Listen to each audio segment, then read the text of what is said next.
tanto as indústrias de pesquisa e desenvolvimento, quanto empresas de biotecnologia e muitas instituições acadêmicas, elas fazem pesquisas constantes quanto ao entendimento, ao aprendizado da biologia tumoral, tentando principalmente identificar potenciais alvos, né, e potenciais erros que a gente possa atuar e dali identificar um potencial alvo para a criação de um medicamento. Então, uma vez identificado um potencial alvo, né, muitos desses alvos são testados in vitro em modelos pré-clínicos, então geralmente culturas celulares, modelos animais, né?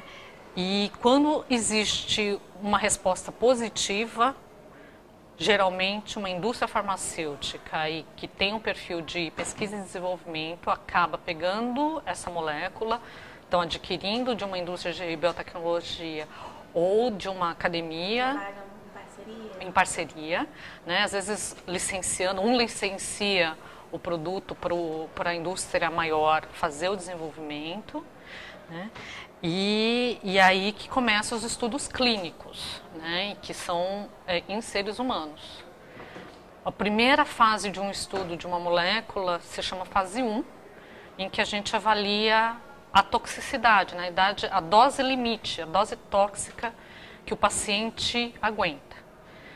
Essa dose identificada é utilizada num estudo de fase 2, que tem basicamente o objetivo de avaliar a atividade dessa molécula em uma determinada doença. Então, geralmente são testados vários tipos de tumores e a gente identifica aonde... E tem grupos de quantas pessoas?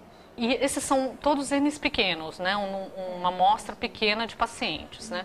O fase 1 é realmente voluntários, na realidade, na oncologia é um caso à parte, em outras áreas da medicina são voluntários saudáveis. Na oncologia, geralmente, são pacientes que já estão sem proposta terapêutica, mas que ainda têm um nível de funções de renais, hepáticos, ainda adequados para um tipo de teste de toxicidade, né? Mas são N's pequenos, aí 20 pacientes no máximo. No fase 2, a gente já entra com algumas dezenas de pacientes, né, para avaliar a atividade. Então a gente vê se aquela molécula proposta, naquela ideia de mecanismo de ação, numa patologia em que tenha uma lógica, você implementar isso, você vê algum tipo de redução tumoral. Então, quando a gente determina essa atividade, é que nos autoriza a passar para um estudo de fase 3. E esse sim, a gente compara com o melhor tratamento padrão que existe na atualidade, né? Até aquele momento.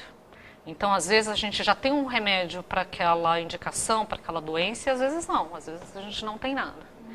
Então, dependendo do cenário, você tem um tratamento padrão a ser comparado com essa terapia. E só com o estudo de fase 3, bem desenhado, randomizado, com tamanho de amostra suficiente, né, que espelhe um benefício clínico real, se isso for positivo, é que o remédio tem autorização para entrar no mercado. Então, as agências regulatórias atualmente exigem um estudo de fase 3. Cada país tem uma agência regulatória. Mas as agências regulatórias em geral, geralmente a primeira aprovação é no país de origem. Por exemplo, a Merck é alemã, então o EMEA, que seria a agência primeira a ser a aprovar, e dali para frente algumas agências de alguns países são independentes. Você pode submeter independente da aprovação no país de origem, mas no Brasil é obrigatório você ter aprovação fora, aí você consegue submeter a avaliação aqui dentro.